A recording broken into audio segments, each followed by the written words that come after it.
இன்னைக்கு வீடியோவில் ரொம்ப ஹெல்த்தியான ஒரு ரெசிபி தான் செய்ய போகிறோம். இன்றைக்கி நம்ம கருவேப்பிலை மிட்டாய் இது செய்யறது ரொம்ப ஈஸி. இந்த கருவேப்பிலை மிட்டாயில் பார்த்திங்கன்னா ரொம்ப ஹெல்த் பெனிஃபிட்ஸ் இருக்குது.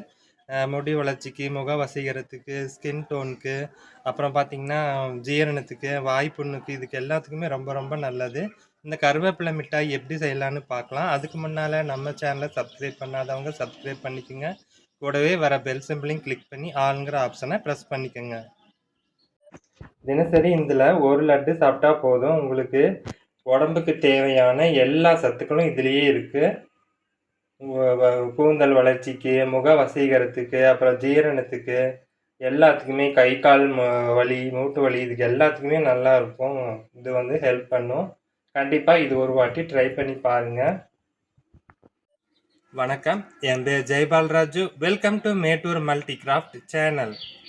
ஃபஸ்ட்டு இந்த ரெசிபி பண்ணுறதுக்கு ஃப்ரெஷ்ஷான கருவேப்பிலை தலையை நல்லா பறிச்சுட்டு வந்து 2 கைப்பிடி அளவுக்கு கருவேப்பிலை இலைகளை நல்லா பறித்து 2-3 முறை கழுவி சுத்தமாக இதை வந்து ஃபேன் காற்றுல ஒரு 10 நிமிஷம் வச்சு எடுத்தால் இந்த மாதிரி ட்ரையாக வந்துடும். இப்போ இதை நாம் சிம்லேயே வச்சு இது நல்லா வறுக்கணும்.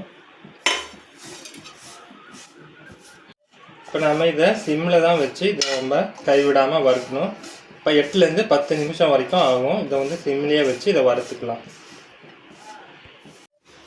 இப்போ பார்த்தீங்கன்னா நான் சிம்லேயே வச்சு ஒரு 8லேருந்து 10 நிமிஷம் வரைக்குமே நல்லா வறுத்துட்டேன்.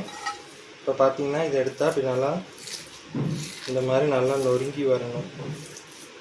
அந்த அளவுக்கு நம்ம வறுக்கணும். இப்போ நம்ம ஸ்டவ் ஆஃப் பண்ணிவிட்டு இதை கொட்டி ஆற வச்சிடலாம். இப்போ இது வந்து ஒரு ஈரம் இல்லாத பாத்திரத்தில் கொட்டி ஆற வச்சிடலாம். அடுத்த இதில் 1 ஸ்பூன் அளவுக்கு கசகசா சேர்க்குறேன். இதை வந்து லைட்டாக சூடு பண்ணால் போதும். சிம்லேயே வச்சு ஒரு 2 நிமிஷம் கசகசாவும் வறுத்து தனியாக ஒரு பிளேட்டில் வச்சாச்சு. இது அப்படியே இருக்கட்டும். அடுத்ததான் கொஞ்சமாக வந்து முந்திரி, கொஞ்சமாக பாதாம் எடுத்து வச்சுருக்கோம். ஒரு 10-15 பாதாம், 3 கிராம்பு, ஒரு சின்ன துண்டு பட்டை, 3 ஏலக்காய். இதையும் வந்து சிம்லேயே வச்சு ஒரு 2 நிமிஷத்துக்கு மட்டும் வறுத்து எடுத்துக்கலாம். நான் ஏலக்காய் சொல்ல மறந்துட்டேன். இதில் ஒரு 3 ஏலக்காவும் சேர்த்துருக்கேன்.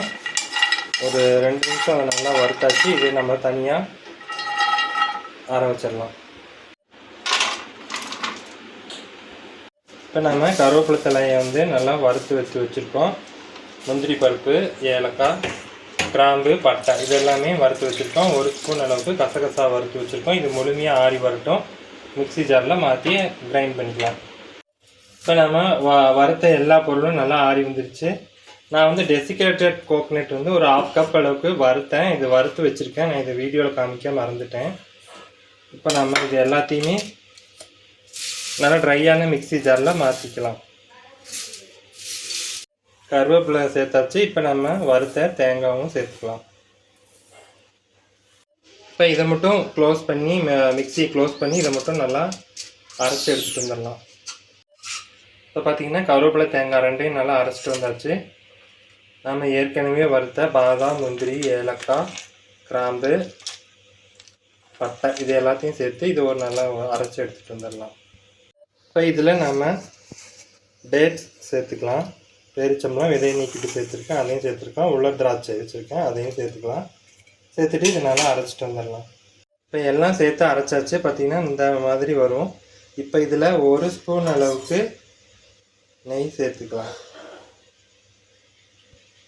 நம்ம ஏற்கனவே வறுத்த கசகசாவையும் சேர்த்துட்டு பல்ஸ் மோட்டில் ஒரு 2 டைம் விட்டு எடுத்துகிட்டு வந்துடலாம். இப்போ நம்ம இதை ஒரு பவுலில் சேர்த்துக்கலாம். பவுலில் சேர்த்துட்டு இதை நல்லா ஒருக்கா கலந்து கொடுத்துடலாம்.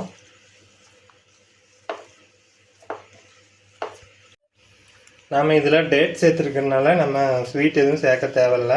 அப்படி தேவைப்பட்டால் நீங்கள் நாட்டு சர்க்கரை கூட சேர்த்துக்கலாம். நான் எதுவும் சேர்க்கல. இப்போ இது சின்ன உருண்டைகளாக நம்ம உருட்டி எடுத்துக்கலாம். இந்த மாதிரி சின்ன உருண்டைகளாக உருட்டி நம்ம ட்ரேயில் வச்சுக்கலாம். அவ்வளோதாங்க, நம்மளுடைய ஈஸியாக செய்யக்கூடிய சத்தான கருவேப்பிலை மிட்டாய் ஈஸியாக ரெடி பண்ணிட்டோம். இது சாப்பிட்றதுக்கு அவ்வளோ டேஸ்ட்டாக இருக்கும். இதில் ஹெல்த் பெனிஃபிட்ஸ் நிறையா இருக்குது. கண்டிப்பாக இது ஒரு வாட்டி ட்ரை பண்ணி பாருங்கள். உங்களில் யாருக்காவது இது தேவைப்பட்டால், உங்களுக்கு டைம் இல்லை அப்படின்னா எனக்கு கமெண்ட் பண்ணுங்கள். நான் உங்களுக்காக இதை ரெடி பண்ணி அனுப்பி வைக்கிறேன். இந்த வீடியோ பிடிச்சிருந்தா லைக் பண்ணி, ஷேர் பண்ணி, கமெண்ட் பண்ணுங்கள். மறக்காமல் நம்ம சேனலை சப்ஸ்கிரைப் பண்ணிக்கோங்க. மீண்டும் அடுத்த வீடியோவில் சந்திக்கலாம். அது வரைக்கும் ரசித்து சமைங்க, ருசித்து சாப்பிடுங்க. நன்றி, வணக்கம்.